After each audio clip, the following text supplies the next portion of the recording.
السلام عليكم ورحمة الله وبركاته. الحمد لله رب العالمين والصلاة والسلام على أشرف الأنبياء والمرسلين نبينا محمد وعلى آله وأصحابه أجمعين وبعد. আলহামদুলিল্লাহ, আজকে যারা আমাদের আকীদা শর্ট কোর্সে অংশগ্রহণ করছেন সবাইকে সাদর শুভেচ্ছা জানিয়ে শুরু করছি। আজকে আমাদের সপ্তম ক্লাস সম্ভবত। তো আজকে আমরা ইমান বীর রাসূল ওয়াল আম্বিয়া নিয়ে আলোচনা করব। আমরা বিশ্বাস করি এটা যে আল্লাহ তাআলা যুগে যুগে নবী রাসূলদের পাঠিয়েছেন। নবী এবং রাসূলদের মধ্যে পার্থক্যের ব্যাপারে আলেমরা বিভিন্ন মত পোষণ করেছেন। কেউ বলছেন কোনো পার্থক্য নাই, কিন্তু পার্থক্য থাকাটাই হচ্ছে মূলত কোরআন এবং হাদিসের ভাষ্য। কোরআনে কারীম আমরা দেখতে পাই আল্লাহ তাআলা কোরআন কারীম বলেছেন, ওমা আরসালনা মির রাসূলিন ওয়ালা নাবিয়্যিন ইল্লা ইযা তামান্না আলকা শাইতানু ফি উমনিয়াতিহি। তো আল্লাহ তাআলা এখানে বলছেন যখনই আমরা কোনো রাসূল পাঠিয়েছি অথবা নবী পাঠিয়েছি, আল্লাহ দুইটা উল্লেখ করেছেন। যদি একই জিনিস হতো তো দুইটা বলতেন না। এর অর্থ হচ্ছে নবী এবং রাসূলের মধ্যে পার্থক্য আছে। তাহলে নবী এবং রাসূলের মধ্যে পার্থক্য হওয়ার পরে এখন পার্থক্যটা কিভাবে করব? আলেমদের যুগ যুগ ধরে আলেমরা একটা জিনিস বলে আসছে যে নবী হচ্ছেন ওই ব্যক্তি যাকে শরীয়ত নতুন শরীয়ত দেওয়া হয়েছে, নতুন শরীয়ত দেওয়া হয়নি, আগের শরীয়ত উপর আমল করবেন। আর রাসূল হচ্ছেন ওই ব্যক্তি যাকে নতুন শরীয়ত দেওয়া হয়েছে। আবার কেউ কেউ বলেছেন না, এটা নয়, বরং নবী হচ্ছেন ওই ব্যক্তি যার কাছে ওহী গেছে কিন্তু তাকে ওহীর তাবলীগের নির্দেশনা দেওয়া হয়নি। আর রাসূল হচ্ছেন ওই ব্যক্তি যার কাছে ওহী গেছে, তাবলীগের নির্দেশনা দেওয়া হয়েছে, প্রচারের নির্দেশনা দেওয়া হয়েছে।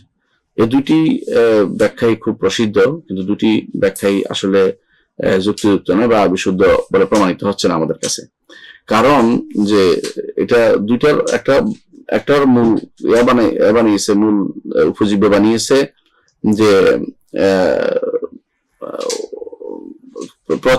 প্রচার নিয়ে, যে প্রচারের সাথে সম্পৃক্ত, যাকে প্রচার নির্দেশনা দিয়েছে তিনি রাসূল, যে প্রচার নির্দেশনা দেয় তিনি নবী। আবার আরেকটা বানিয়েছে যে শরীয়ত, যে নতুন শরীয়ত। কিন্তু এটা বাস্তব কথা যে নবী রাসূল প্রত্যেকেই তাদের বাণী মানুষের কাছে প্রচার করেছেন এবং তাদের দায়িত্ব ছিল এটাই। নবী পাঠানোর অর্থ এই নয় যে তিনি শুধু শুধু ভালো হয়ে যাবেন, কারণ তিনি অবশ্যই কিছু না কিছু প্রচার করবেন, দায়িত্ব। আর যিনি শরীয়তের বিষয়ে যারা বলছেন শরীয়ত দিয়ে পার্থক্য করবেন, এত শরীয়ত আসেনি।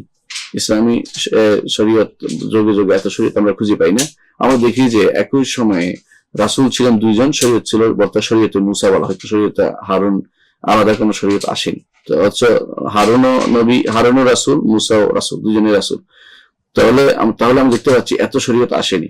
তাহলে আমরা কি হিসেবে পার্থক্য করব? যেমন ধরেন ইব্রাহিম আলাইহিস সালামের শরীয়ত এবং ইসমাঈলের শরীয়ত একই ছিল, কিন্তু দুজনেই রাসূল। তাহলে শরীয়ত দিয়ে পার্থক্য করা যাচ্ছে না। আবার লাম ইউহাইলি, তাদের ওহী দিয়ে পার্থক্য, ওহী যদি কোনো প্রচার না করা হয়, লাম ইউবিল বলেও বিত্তাবলি প্রচারের নির্দেশনা না দিলেও সেটা আসলে নবুত্তলে কাজ কি ছিল? শুধু নিজে নিজে ভালো হয়ে যাওয়া, এটা শুধুমাত্র নবীর কাজ হতে পারে না। তাহলে বোঝা গেল যে দুইটার কোনোটাই আমরা ইহা হিসেবে পাচ্ছি না, পার্থক্য করার কারণ হিসেবে পাচ্ছি না। তো পার্থক্য করার কারণ কি হতে পারে? পার্থক্য করার কারণ হতে পারে একটাই, যেটা শেখ হুসাইন উল্লেখ করেছেন, সেটা হচ্ছে যে একই নবী হচ্ছে প্রথম ধাপ, রাসূল হচ্ছে দ্বিতীয় ধাপ। অর্থাৎ প্রথম ধাপে নবী, পরবর্তীতে আরো ব্যাপক আকারে যাকে দায়িত্ব দেওয়া হয়েছে তিনি হচ্ছেন রাসূল। এর অর্থ হচ্ছে প্রত্যেক নবী, প্রত্যেক রাসূল নবী, কিন্তু প্রত্যেক নবী রাসূল নন।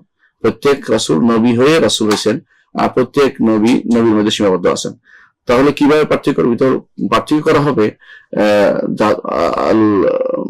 যাদের কাছে আল মাদউ দিয়ে পার্থক্য করতে হবে, কাদের কাছে পাঠানো হয়েছে। যদি সীমিত লোক ঈমানদারদের মধ্যে পাঠানো হয়ে থাকে তাহলে তিনি হবেন নবী। আর যিনি সীমিত এবং ঈমানদার না, যার দাওয়াত সবাই বেশি ব্যাপ্ত, ঈমানদার কাফের সবার জন্য, তাকে রাসূল বলা হবে, অর্থাৎ এই জন্য যারাই কোরআনে কারীম আল্লাহ তাআলা আদম আলাইহিস সালাম ব্যতীত আর যাদের নাম উল্লেখ করেছেন এরা সবাই হচ্ছেন রাসূল। অর্থাৎ কোরআনে কারীম আল্লাহ তাআলা 25 জন নাম উল্লেখ করেছেন, তার মধ্যে 24 জন হচ্ছেন রাসূল, আর একজন হচ্ছেন আদম আলাইহিস সালাম হচ্ছেন নবী। তো তিনি ব্যতীত হাদিসে নবীর কথা আসছে, যেমন ইউশা বিন নুনের কথা আসছে, কথা সহিহ হাদিসে আসছে। আর দুর্বল হাদিসে আসছে শীস ইবনে আদমের ছেলে শীসের কথা আসছে যে তিনিও নবী ছিলেন। তো তারা সবাই নবী রাসূল, সবাই কিন্তু আল্লাহ তাআলার পক্ষ থেকে প্রেরিত, এটাই উল্লেখ করা হবে। আমরা এটা এখন উল্লেখ করতে যাচ্ছি। দুটোর মধ্যে পার্থক্য আমরা বুঝে নেই এটাই। আর যদি বলা হয় যে কিতাব দিয়ে পার্থক্য করা হবে, যে যার কাছে আল্লাহ কিতাব দিয়েছেন তিনি রাসূল, যার কিতাব দেন নাই তাকে নবী বলা হবে, তাহলে এটা শুদ্ধ হয় না, কারণ আল্লাহ তাআলা এত কিতাব নাযিল করেন নাই। বরং আমরা দেখতে পাই যে একই কিতাব তাওরাত তিনি ইয়াকে ইসমাইল তিনি এটা মুসাকে দিয়েছেন, অথচ হারুন আলাইহিস সালাম তার অনুসারী ছিলেন, তিনি নতুন কোনো কিতাব পাননি, যুগে যুগে এভাবে অনেক রাসূলের কথা আল্লাহ তাআলা উল্লেখ করেন, তার নতুন কোনো কিতাবের কথা উল্লেখ নাই। সুলাইমান আলাইহিস সালাম নিঃসন্দেহে রাসূল ছিলেন, কিন্তু তার কোনো কিতাবের কথা কোথাও উল্লেখ নাই। এর অর্থ হচ্ছে কিতাব দিয়ে পার্থক্য করা যাচ্ছে না। তাহলে কিতাব পার্থক্য হবে মাদও দিয়ে।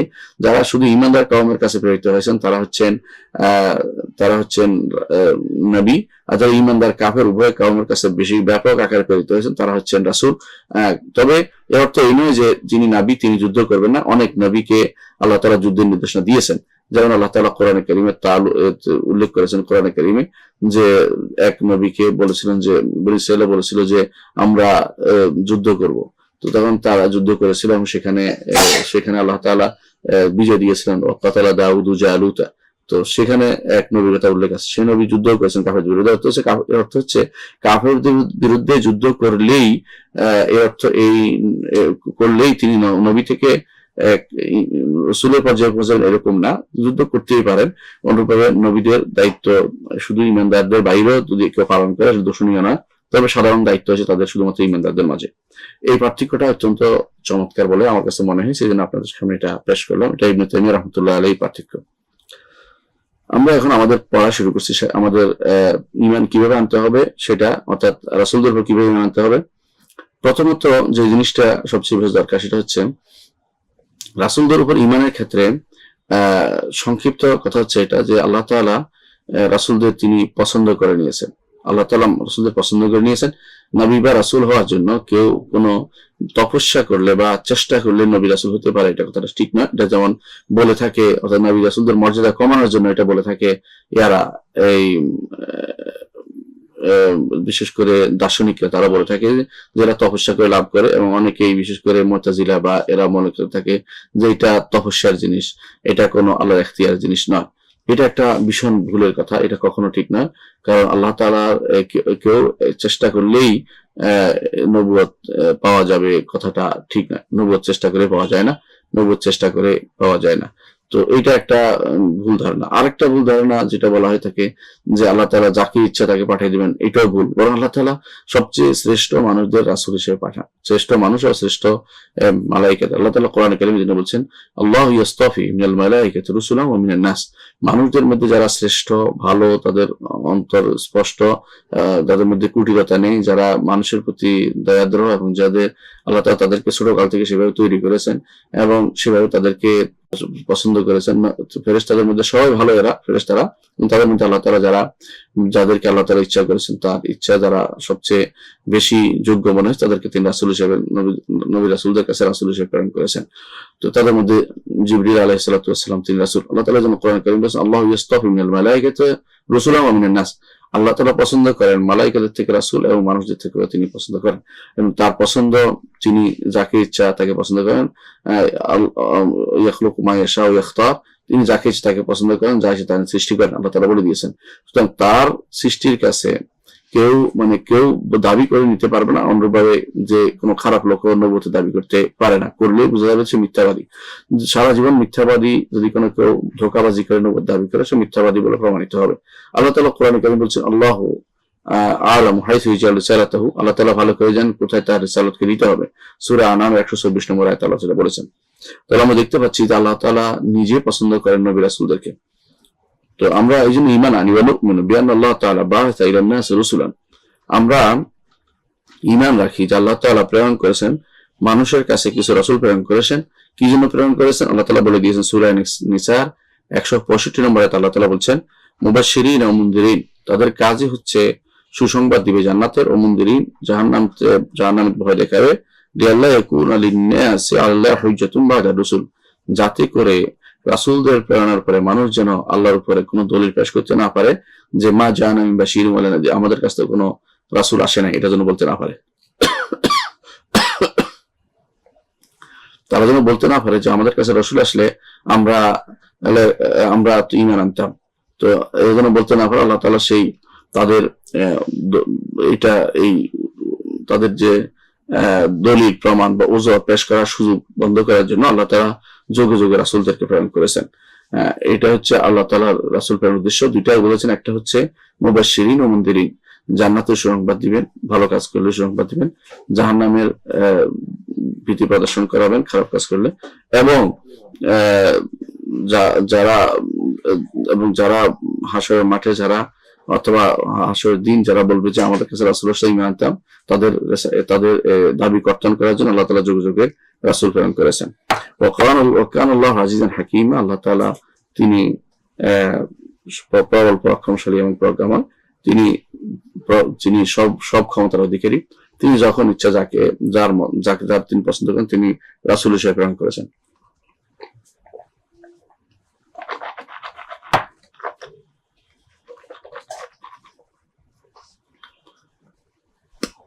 এই রাসূলদের সংখ্যা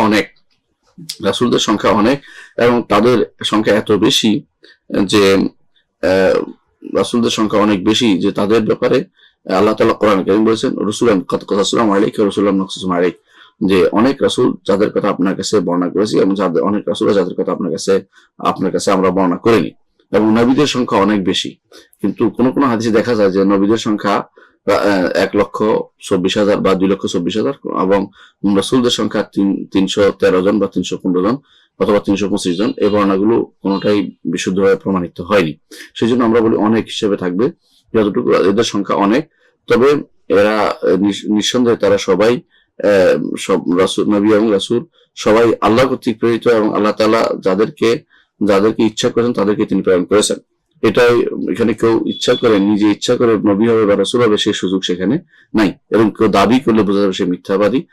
বিশেষ করে তার কাছে যদি কোনো সেরকম চরিত্রের কোনো প্রমাণ পাওয়া না যায়, সেটাই যুগ যুগ ধরে দেখা গেছে মিথ্যাবাদী নবীদের উত্থানের মধ্যে, যে বেশিরভাগই তাদের পরিণতি এবং তাদের কর্মকাণ্ড সবাই প্রমাণ করে দিয়েছে তারা মিথ্যাবাদী। আমরা ঈদের ইমানের ওয়ানুমিনু বিআন্না আউওয়ালাহুম নূহুন ওয়া আখিরুহুম মুহাম্মদ, আমরা ঈমান আনি যে নবী রাসূলদের মধ্যে প্রথম হচ্ছে নূহ এবং সর্বশেষ হচ্ছেন মুহাম্মাদুন সাল্লাল্লাহু আলাইহি ওয়াসাল্লাম। প্রথম হচ্ছে নূহ এবং সর্বশেষ হচ্ছেন মুহাম্মদ। এর অর্থ হচ্ছে আদম আলাইহিস সালাতু ওয়াস সালাম তিনি নবী ছিলেন, রাসূল ছিলেন না। সাল্লাল্লাহু আলাইহি আজমাইন, আল্লাহ তাআলা কোরআন কারীমে দলিল উল্লেখ করছে সূরা নিসা 163 নম্বরে আল্লাহ তাআলা বলছেন, ইন্না আওহাইনা ইলাইকা কামা আওহাইনা ইলা নূহিন ওয়ান নাবিয়্যিনা মিন বাদি, আমরা ওহী প্রেরণ করেছি আপনার কাছে যেভাবে আমরা ওহী প্রেরণ করেছি নূহের কাছে এবং তার পরবর্তী নবীদের কাছে। তো আল্লাহ তাআলা প্রথম নবী এবং সর্বশেষ প্রথম রাসূল এবং সর্বশেষ রাসূলের কথা উল্লেখ করেছেন সূরা নিসা 163 নম্বর আয়াতে। প্রথম রাসূলের কথা উল্লেখ করেছেন আল্লাহ তাআলা, ইন্না আওহাইনা ইলাইকা কামা আওহাইনা ইলা নূহ, আপনার কাছে ওহী প্রেরণ করেছি যেভাবে নূহের কাছে ওহী প্রেরণ করেছি।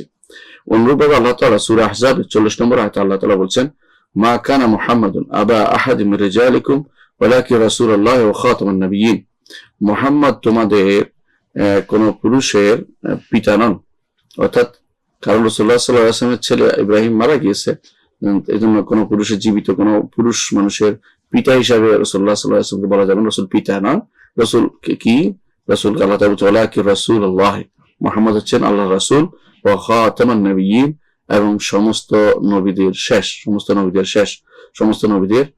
শেষ, অর্থাৎ তারপরে আর কোন নবী আসবে না।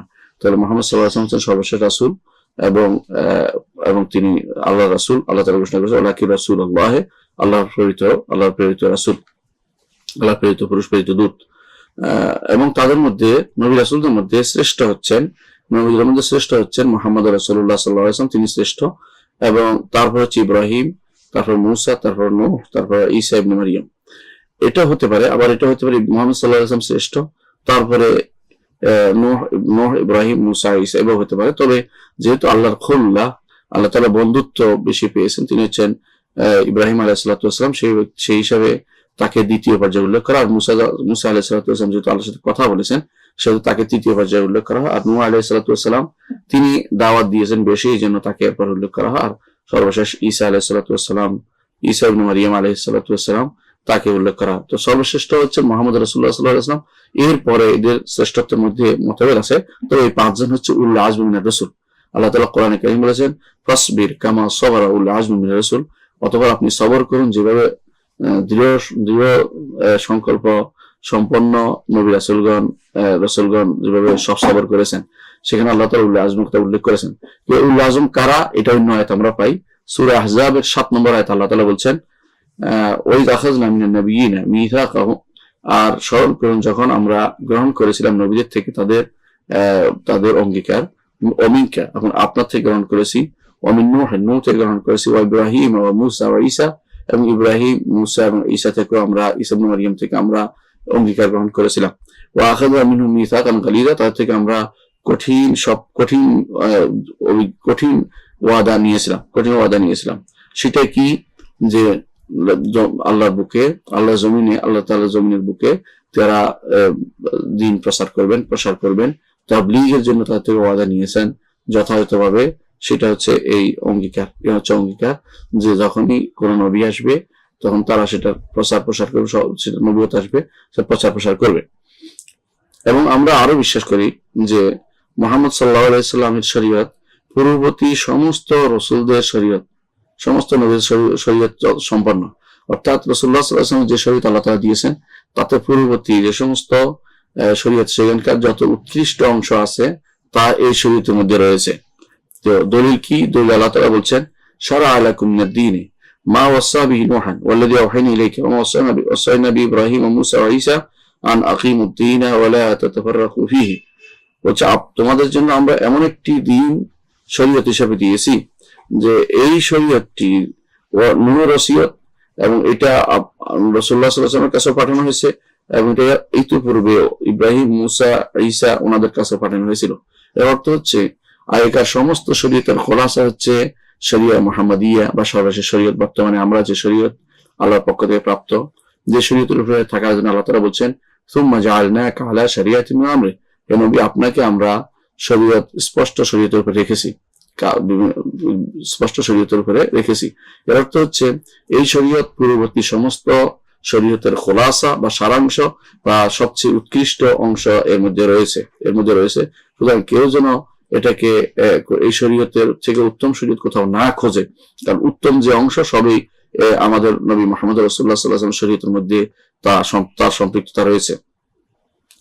আমরা আরো ঈমান আনি, ওয়া নু'মিনু বিআন্না জামিআল রাসূল বাশারুম মাখলুকুন, যে সমস্ত রাসূলরা সবাই মানুষ এবং তারা সৃষ্ট, তাদের রুবুবিয়তের কোনো বৈশিষ্ট্য তাদের মাঝে নাই।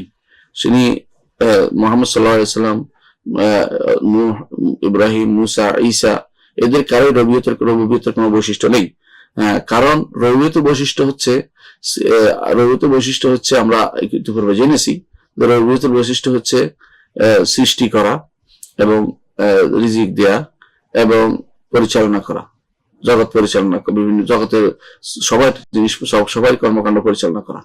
এগুলির কোনোটার মালিক কিন্তু কোনোদিন কোনো মানুষ হইতে পারে না, একমাত্র স্রষ্টাই সেটা পরিচালনা করে থাকেন। তো এরা সবাই নবী রাসূলগণ সব যেহেতু মানুষ সেহেতু এবং সৃষ্ট, সুতরাং তাদের সে সমস্ত ক্ষমতা তাদের নেই।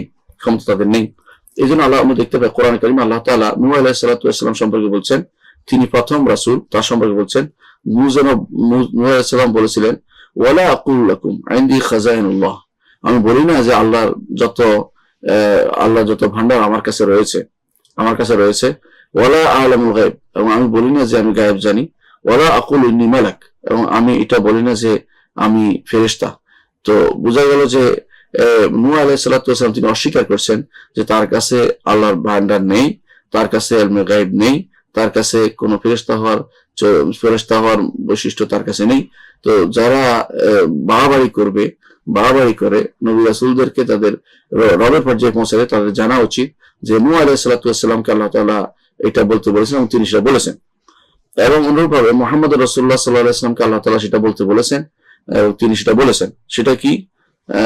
আল্লাহ তাআলা বলছেন সূরা আনআমের 50 নম্বর আয়াতে আল্লাহ তাআলা বলছেন, কুল লা আকুল লাকুম ইনদি খাজাইনুল্লাহ, বলুন হে নবী যে আমি তোমাদেরকে বলছি না যে আমার কাছে আল্লাহর ভান্ডার রয়েছে, ওয়ালা আ'লামুল গায়ব, আমি গায়বও জানি না, ওয়ালা আকুল লাকুম ইন্নী মালাক, এবং আমি তোমাদেরকে বলছি না যে আমি ফেরেশতা। এবং আরো বলতে বলেছেন সূরা আরাফের 188 নম্বর আয়াতে আল্লাহ তাআলা বলছেন যে হে নবী আপনি বলে দিন, কুল লা আমলিকু লিনাফসি নাফআন ওয়ালা দাররান ইল্লা মা শা আল্লাহ, আমি আমার নিজের জন্য কোনো উপকার বা অপকার কোনোটাই করার ক্ষমতা রাখি না, যদি না আল্লাহ যতটুকু আল্লাহ চায় ততটুকু, আল্লাহ যেটা অনুমোদন করে সেটাই শুধু করতে পারে। এর বাইরে আমি ভালো বা মন্দ নিজের জন্য তিনি করতে পারেন না। মুহাম্মদ রাসূলুল্লাহ সাল্লাল্লাহু আলাইহি ওয়াসাল্লাম যদি সেটা না রবিয়তের দাবি তার জন্য, যারা রবিয়তের কোনো বৈশিষ্ট্য রাসূলদের জন্য দাবি করে তারা মিথ্যাবাদী। অনুরূপ আল্লাহ তাআলা সূরা জিনের 21 এবং 22 নম্বর আয়াতে বলছেন যে কুল, হে নবী আপনি বলে দিন, ইন্নী লা আমলিকু লাকুম দাররান ওয়ালা রাশাদা, হে নবী আপনি বলুন যে নিশ্চয়ই আমি তোমাদের জন্য কোনো ক্ষতি বা তোমাদের কোনো ভালো করার ক্ষমতা আমি রাখি না। কুল ইন্নী লা ইউজিরানি মিনাল্লাহি আহাদুন ওয়া লান আজিদা মিন দুনি মুলতাহাদা, বলুন হে নবী যে আমাকে আল্লাহর পাকড়াও থেকে কেউ আশ্রয় দিতে পারবে না এবং তিনি ব্যতীত কারো কাছে আমি আশ্রয় নেওয়ার কোনো সুযোগ খুঁজে পাবো না। অর্থাৎ তিনি ব্যতীত, আল্লাহ ব্যতীত কারো কাছে কেউ তাকে আশ্রয় দিতে পারবে না আল্লাহর পাকড়াও থেকে। এটা বুঝিয়ে দিলেন তিনি তার সীমাবদ্ধতা, নবী রাসূলদের সীমাবদ্ধতা আল্লাহ তাআলা এখানে জানিয়ে দিলেন এই আয়াত নাযিল করে সূরা জিনের 21 এবং 22 নম্বর আয়াতে। এর মধ্যে বোঝা গেল নবী রাসূলদের কারোই কোনো ক্ষমতা নেই, এমনকি ঈসা আলাইহিস সালাতু ওয়াস সালাম তারও কোনো ক্ষমতা নেই। তিনিও যতটুকু আল্লাহ তাকে জানিয়েছেন অতটুকুই তিনি করেছেন, অথচ তার অনুসারীরা এখন তাকে রব মানে বসেছে, তাকে ইলাহ মানে বসেছে এবং তার ইবাদত করছে। এর অর্থ হচ্ছে তারা এই নবী রাসূলদেরকে বাড়াইতে সীমার উপরে উঠিয়ে নিয়েছেন। রাসূলুল্লাহ সাল্লাল্লাহু আলাইহি ওয়াসাল্লাম সাবধান করেছেন, তিনি বলেছেন লা তুতরুনি কামা আতরাতিন নাসারা ইবনে মারইয়াম ইন্নামা আনা আব্দুল্লাহ ওয়া রাসূলুহু, তোমরা নাসারা যেভাবে খ্রিস্টানরা যেভাবে মারিয়ামের পুত্র ঈসাকে যেভাবে বাড়াতে সীমা লঙ্ঘন করে রবিয়ত পর্যায়ে নিয়ে গেছে, তোমরা আমাকে সেরকম বাড়িয়ে সীমা লঙ্ঘন করো না। আমি তো আল্লাহর দাস এবং আল্লাহর রাসূল, এটাই তিনি নিজে ঘোষণা করেছেন রাসূলুল্লাহ সাল্লাল্লাহু আলাইহি ওয়াসাল্লাম তার হাদিসে। সুতরাং আমরা বিশ্বাস করি যে রাসূলদের কারো কাছে কোনো রবিয়তের কোনো বৈশিষ্ট্য ছিল না। রবিয়তের বৈশিষ্ট্য থাকার প্রশ্নই আসে না, কারণ এটা থাকলে তারা নবী রাসূল, এটা কোনো আল্লাহর এই রবিয়তের খাসিয়ত অন্য কারো কাছে থাকা এটা তাওহীদের বিপরীত কাজ, এটা নবী রাসূলদের কাছে কখনো ছিল না। আমরা আরো বিশ্বাস করি, আরো ঈমান রাখি এটা বিআন্নাহুম আবিদুম মিন ইবাদিল্লাহ, এরা আল্লাহ তাআলার দাস। আল্লাহ তাআলা তাদেরকে সম্মানিত করেছেন রিসালাত দিয়ে, সম্মানিত করেছেন। এর অর্থ হচ্ছে যে রিসালাত দিয়ে আল্লাহ তাআলা সম্মানিত করেছেন, তিনি ইচ্ছা করেছেন। আল্লাহ আলম হাইসু ইজাল রিসালাতাহু, সূরা আনআম 124 নম্বর আয়াতে আল্লাহ তাআলা বলছেন যে আল্লাহ ভালো করে জানেন কোথায় তার রিসালাত দিতে হবে। সুতরাং যাকে তিনি পছন্দ করেছেন তার বান্দাদের মাঝে, তার দাসদের মাঝে, তাকে তিনি রাসূল হিসেবে তিনি পছন্দ করে তিনি চয়ন করে নিয়েছেন। এবং আল্লাহ তাআলা যুগে নবীদেরকে তার দাস হিসেবে ঘোষণা করেছেন। এই দাসত্ব আনন্দের, এই দাসত্ব মর্যাদার, এই দাসত্ব আল্লাহ তাআলা ঘোষণা করেছেন নবীদের জন্য। আমরা দেখতে পাই নূহ আলাইহিস সালাতু ওয়াস সালামকে আল্লাহ তাআলা দাস হিসেবে ঘোষণা করেছেন। আল্লাহ তাআলা তার সম্পর্কে বলছেন যুররিয়াতাম হামালনা মা নূহিন ইন্নাহু কানা আবদান শাকুরা, যে নূহের সাথে যারা নৌকাতে যারা আরোহী ছিল তাদের সন্তানরা, হে নূহের সাথে যারা নৌকা আরোহী ছিল তাদের সন্তানরা, অর্থাৎ আমরা সবাই, এদেরকে আল্লাহ তাআলা নির্দেশ ঘোষণা করতেছেন, অর্থাৎ তাদেরকে সম্বোধন করে বলছেন যে ইন্নাহু কানা আবদান শাকুরা, নিশ্চয়ই নূহ ছিল আল্লাহর শুকরগুজার বান্দা। নূহ আলাইহিস সালাম আল্লাহর শুকরগুজার অর্থাৎ গুণগ্রাহী বান্দা ছিলেন, দাস ছিলেন, এটা আল্লাহ তাআলা ঘোষণা করতেছেন সূরা ইসরা 3 নম্বর আয়াতে। তারপর মুহাম্মদ সাল্লাল্লাহু আলাইহি ওয়াসাল্লাম সম্পর্কে আল্লাহ তাআলা দাস হিসেবে ঘোষণা করতেছেন। আল্লাহ তাআলা বলছেন তাবারাকাল্লাযী নাযালা ফুরকানা আলা আবদিহি লিয়াকুনা লিল আলামিন নাযীরা, সূরা ফুরকান 1 নম্বর আয়াতে আল্লাহ তাআলা বলছেন বরকতময় হচ্ছেন ওই সত্তা, বরকতপূর্ণ হচ্ছেন ওই সত্তা, যে কল্যাণময় সত্তা, যিনি ফুরকান নাযিল করেছেন, অর্থাৎ কোরআন নাযিল করেছেন তার দাসের উপরে নাযিল করেছেন, যাতে তিনি সকল সৃষ্টিকুলের কাছে জাহান্নামের ভয় দেখাতে পারেন, জাহান্নামের আলামিন নাযীরা ভয় দেখাতে পারেন। তো আল্লাহ তাআলা এদের প্রথম নবী নূহ আলাইহিস সালাতু ওয়াস সালামকে দাস বলেছেন, সর্বশেষ প্রথম রাসূল নূহকে দাস বলেছেন, সর্বশেষ রাসূল মুহাম্মদ রাসূলুল্লাহ সাল্লাল্লাহু আলাইহি ওয়াসাল্লামকে দাস বলেছেন। এবং মুহাম্মদ রাসূলুল্লাহ সাল্লাল্লাহু আলাইহি ওয়াসাল্লামকে দাস আল্লাহ তাআলা কোরআনে কারীমের বিভিন্ন জায়গায় বলেছেন। যেমন চ্যালেঞ্জের জায়গা তিনি বলেছেন, যেখানে কোরআনের মতো কিছু আনার ক্ষেত্রে চ্যালেঞ্জ ছড়িয়ে দেওয়া হয়েছে, সেখানে বলেছেন আল্লাহ তাআলা যে ওয়াইন কুনতুম ফি রাইবিন মিম্মা নাযালনা আলা আবদিনা ফাতু বিসূরাতিন মিন মিসলিহি, যদি তোমরা আমাদের দাসের কাছে যা আমরা নাজিল করেছি এই ব্যাপারে সন্দেহ থাকে তাহলে এরকম একটা সূরা নিয়ে আসো। তো সেখানে আল্লাহ তাআলা দাস উল্লেখ করেছেন। আবার আল্লাহ তাআলা যখন তার নবীকে নিয়ে ইসরা মেরাজে গিয়েছেন সেখানেও তিনি দাস হিসেবে তার নবীকে উল্লেখ করেছেন। আল্লাহ তাআলা বলছেন সুবহানাল্লাযী আসরা বিআবদিহি লাইলা মিনাল মাসজিদিল হারাম ইলাল মাসজিদিল আকসা আল্লাযী বারাকনা হাওলাহু লিনুরিয়াহু মিন আয়াতিনা। তো আল্লাহ তাআলা বলছেন এখানে যে পবিত্র ওই সত্তা যিনি সফর করেছেন তার দাসকে নিয়ে মসজিদে হারাম থেকে মসজিদে আকসা পর্যন্ত, অর্থাৎ সফর করেছেন আল্লাহ তাআলা তার দাসকে, সেটা উল্লেখ করেছেন। আবার আল্লাহ তাআলা যখন কোরআনে কারীমে আল্লাহ তাআলা জিনদের ব্যাপারে উল্লেখ করতে গিয়ে বলেছেন, জিনরা যখন রাসূলুল্লাহ সাল্লাল্লাহু আলাইহি ওয়াসাল্লাম কোরআন পড়তেছিলেন সেখানে জিনরা তার উপর যেভাবে এসে চতুর্দিক ঘিরে দাঁড়িয়েছিল সেটাকে উল্লেখ করে আল্লাহ তাআলা বলছেন যে ওয়ান্নাহু লাম্মা কামা আব্দুল্লাহ, যখন আল্লাহর দাস যখন দাঁড়িয়েছিল সালাতে, ইয়াদুহু, আল্লাহ তিনি আল্লাহকে ডাকছিলেন, কাদু ইয়াকুনুনা আলাইহি লিবাদা, জিনেরা তখন দূর থেকে এসে তার উপরে পড়ছিল, চতুর্দিকে ঘিরে ধরছিল, সেটা আল্লাহ তাআলা উল্লেখ করেছেন। এর অর্থ হচ্ছে মুহাম্মদ রাসূলুল্লাহ সাল্লাল্লাহু আলাইহি ওয়াসাল্লাম সর্বশ্রেষ্ঠ রাসূল, তারপর আল্লাহ তাআলা তাকে দাস হিসেবে ঘোষণা করেছেন। এই দাসত্ব অবশ্যই মর্যাদার এবং দাসত্ব হচ্ছে প্রিয় জিনিস, যেটা নবী রাসূলগণ সবসময় নিজেদের জন্য পছন্দ করে নিতেন। রাসূলুল্লাহ সাল্লাল্লাহু আলাইহি ওয়াসাল্লামের কাছে জিবরিল আসলেন, জিবরিল এসে বললেন যে আপনি কি আল্লাহর রাসূল হবেন এবং বাদশা হবেন, না রাসূল এবং দাস হবেন? তো জিবরিলকে তিনি জিজ্ঞাসা করলেন আমি কি পছন্দ করবো। জিবরিল মাথা ঝুঁকালেন, বুঝলেন যে অর্থাৎ রাসূল বুঝে নিলেন যে দাসত্ব গ্রহণ করাটাই বেশি আল্লাহর কাছে প্রিয়। তখন তিনি বললেন বল আবদান রাসূলান, রাসূল বললেন যে আমি অবশ্যই আল্লাহর দাস হব এবং রাসূল হব, দাসত্ব গ্রহণ করে নিলেন। এই দাসত্ব হচ্ছে সবচেয়ে শ্রেষ্ঠ মর্যাদা। এই মর্যাদাপূর্ণ দাসত্ব নবী রাসূলদের মধ্যে শ্রেষ্ঠ যিনি মুহাম্মদ রাসূলুল্লাহ সাল্লাল্লাহু আলাইহি ওয়াসাল্লাম, তার জন্য আল্লাহ তাআলা এই নাম উল্লেখ করেছেন। এই জন্য আল্লাহর বান্দাদের মধ্যে যারা দাসত্ব করে আল্লাহ তাআলা তাদেরকে সুনামে উত্তম নামে সেগুলো তাদের উল্লেখ করেছেন। আল্লাহ তাআলা বলছেন ওয়া ইবাদুর রহমানিল্লাযিনা ইয়ামশুনা আল আরদি হাওনা, আর রহমানের দাসরা যারা,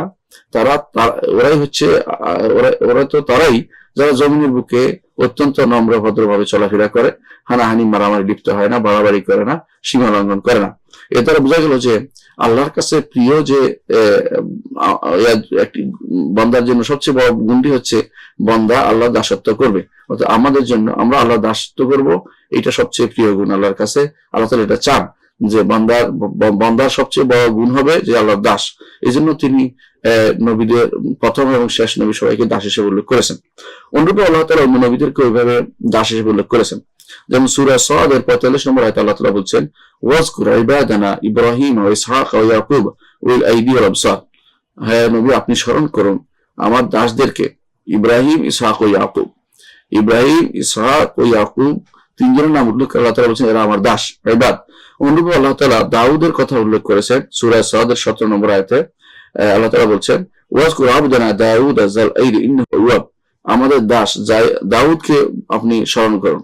তাহলে আল্লাহ তাআলা এখানেও দাউদ আলাইহিস সালাতু ওয়াস সালাম তাকেও আল্লাহ তাআলা দাস হিসেবে উল্লেখ করেছেন। অনুরূপে আল্লাহ তাআলা সুলাইমান আলাইহিস সালাতু ওয়াস সালামকেও দাউদকে অন্য আয়াতে সূরা সাদ 30 নম্বর আয়াতে আল্লাহ তাআলা দাউদকে দাস হিসেবে উল্লেখ করে বলছেন ওয়াহাবনা লিদাউদ সুলাইমান নি'মাল আবদু ইন্নাহু আওয়াব, আর আমরা দান করেছি দাউদকে সুলাইমানকে দিয়েছি, অর্থাৎ তাকে আল্লাহর পক্ষ থেকে নিয়ামত হিসেবে দিয়েছেন। দাউদের সন্তান হচ্ছেন সুলাইমান। নি'মাল আবদু, কতই না উত্তম দাস ছিল, ইন্নাহু আওয়াব, সে তো ফিরে আসতো আল্লাহর কাছে। অনুরূপভাবে ঈসা ইবনে মারইয়াম, ঈসা আলাইহিস সালাতু ওয়াস সালামের ব্যাপারে আল্লাহ তাআলা বলছেন যে তিনি আল্লাহর দাস ছিলেন। আল্লাহ তাআলা বলছেন সূরা যুখরুফের 59 নম্বর আয়াতে আল্লাহ তাআলা বলছেন ইন হুয়া ইল্লা আবদুন আনআমনা আলাইহি ওয়া জাআলনাহু মাসালান লিবানি ইসরাঈল, এ তো কিছুই না, শুধুমাত্র আল্লাহর একটা দাস যার উপরে তিনি একমাত্র দাস, আর কিছুই না। অর্থাৎ ঈসা আলাইহিস সালাতু ওয়াস সালাম আল্লাহর একমাত্র আল্লাহর দাস ও রাসূল, এর বাইরে আর কিছু না। আনআমনা আলাইহি, আল্লাহ বলছে তার উপর আমি নিয়ামত দিয়েছি। ওয়া জাআলনাহু মাসালান লিবানি ইসরাঈল, তাকে আমরা করেছি বনি ইসরাঈলের জন্য উদাহরণস্বরূপ, যা আল্লাহ তাআলা বিনা বাপেও সৃষ্টি করতে পারেন, সেটা আল্লাহ তাআলা প্রমাণ হিসেবে ঈসা ইবনে মারইয়ামকে তিনি সৃষ্টি করেছেন, প্রমাণ হিসেবে মাসাল হিসেবে রেখেছেন বনি ইসরাঈলের জন্য। বনি ইসরাঈল যারা কার্যকারণের প্রতি বেশি নির্ভরশীল হয়, যেমন সবকিছু কার্যকারণের দ্বারা হয় এটা মনে করে থাকেন, সেখানে তারা যেন বুঝতে পারে যে আল্লাহ তাআলা ইচ্ছা করলে এমনিতেই তিনি সৃষ্টি করতে পারেন, তিনি শুধু কার্যকারণের অধীনে, অর্থাৎ পিতা ব্যতীত তিনি সন্তান সৃষ্টি করতে পারেন, করে দেখিয়েছেন আল্লাহ তাআলা মারিয়ামের ওরসে ঈসা ইবনে মারিয়াম, ঈসা আলাইহিস সালাতু ওয়াস সালামকে তিনি সৃষ্টি করেছেন। তাহলে আমরা দেখতে পাচ্ছি যে নবী রাসূলগণ সবাই দাস ছিলেন, সবাই আল্লাহর দাস ছিলেন, এবং দাসত্ব ছাড়া যারা সমস্ত মাখলুকে আল্লাহর দাস, আল্লাহ তাআলা যেন কোরআনে কারীম বলেছেন, ইন কুল্লু মান ফিস সামাওয়াতি ওয়াল আরদি ইল্লা আতির রহমানি আবদা, আসমান জমিনে যা আছে সবই আল্লাহ তাআলার দাস, ইল্লা আতির রহমানি আবদা। সূরা মারিয়াম আল্লাহ তাআলা সেটা উল্লেখ করেছেন, ইন কুল্লু মান ফিস সামাওয়াতি ওয়াল আরদি ইল্লা আতির রহমানি আবদা, আসমান জমিনে যত কিছু আছে সবই, যত সৃষ্টি আছে সবই আল্লাহ তাআলার দাস। যত সৃষ্টি আকলমান সৃষ্টি, অর্থাৎ যেগুলোর বিবেক আছে, সবচেয়ে উত্তম সৃষ্টি হচ্ছে যাদের বিবেক আছে, এরাই সবাই দাস, আর বাকিরা তো অবশ্যই দাস হবেই। অনুরূপভাবে আমরা ঈমান রাখি, ওয়া নুমিনু, আরো ঈমান রাখি বিআন আল্লাহ তাআলা খাতামা রিসালাতি বিরিসালাতি মুহাম্মাদিন সাল্লাল্লাহু আলাইহি ওয়াসাল্লাম। আমরা আরো ঈমান রাখি যে আল্লাহ তাআলা সমস্ত রিসালাতকে, যাবতীয় রিসালাত, যে আল্লাহ তাআলা যুগে যুগে সমস্ত রিসালাত বাণী পাঠিয়েছেন, যে সমস্ত শরীয়ত পাঠিয়েছেন, এগুলোকে মুহাম্মদ রাসূলুল্লাহ সাল্লাল্লাহু আলাইহি ওয়াসাল্লামের শরীয়ত দিয়ে সেটাকে পরিপূর্ণতা দিয়েছেন, এবং এটাকে বন্ধ করে দিয়েছেন, সেটার ধারা কর্তন করে দিয়েছেন। আর কোন নবী রাসূল আসবে না, এবং তিনি তাকে মুহাম্মদ রাসূলুল্লাহ সাল্লাল্লাহু আলাইহি ওয়াসাল্লামকে সমস্ত মানুষের কাছে পাঠিয়েছেন, সমস্ত মানুষের কাছে পাঠিয়েছেন। দলিল হচ্ছে সূরা আরাফের 158 নম্বর আয়াত, 158 নম্বর আয়াত আল্লাহ তাআলা বলছেন, কুলিয়া আইয়ুহান নাসু, বলুন হে নবী, হে মানুষেরা, ইন্নী রাসূলুল্লাহ ইলাইকুম, নিশ্চয় আমি তোমাদের কাছে আল্লাহর রাসূল, জামিআন, তোমাদের সকলের কাছে। এর অর্থ হচ্ছে তিনি সাদা কালো লাল সবার কাছে তিনি প্রেরিত হয়েছেন। সাদা কালো লাল অর্থাৎ তিনি, আমার পৃথিবীতে মানুষ তিন ভাগে সাধারণত, কেউ কালো, কেউ সাদা বর্ণের, কেউ লাল বর্ণের, গৌর বর্ণের, এদের সবার কাছে আল্লাহ তাআলা এই কালো, সাদা কালো লাল গৌর বর্ণ সবার কাছে আল্লাহ তাআলা মুহাম্মদ রাসূলুল্লাহ সাল্লাল্লাহু আলাইহি ওয়াসাল্লামকে পাঠিয়েছেন। এই জন্য রাসূলুল্লাহ সাল্লাল্লাহু আলাইহি ওয়াসাল্লাম হাদিসে আসে, তিনি বলতেন যে বয়স্তু ইলাল আহমারি, আমি আহমার ওয়াল আসওয়াদ, আমি কালো এবং লাল উভয়ের কাছে প্রেরিত হয়েছি। এটাই প্রমাণ করে যে রাসূলুল্লাহ সাল্লাল্লাহু আলাইহি ওয়াসাল্লাম সবার জন্য প্রেরিত। রাসূলুল্লাহ সাল্লাল্লাহু আলাইহি ওয়াসাল্লাম আরো বলতেন যে বুইসতু ইলান নাসি কাফাতান, আমি সমস্ত মানুষের কাছে প্রেরিত হয়েছি। এটা রাসূলুল্লাহ সাল্লাল্লাহু আলাইহি ওয়াসাল্লাম বিভিন্ন হাদিসে তিনি উল্লেখ করেছেন। আল্লাহ তাআলা এটা বলছেন, কুলিয়া আইয়ুহান নাসু, হে মানুষেরা, বলুন হে নবী আপনি বলে দিন, হে ইয়া আইয়ুহান নাস, হে মানুষেরা, ইন্নী রাসূলুল্লাহ ইলাইকুম জামিআন, আমি সমস্ত মানুষের কাছে আল্লাহর প্রেরিত রাসূল।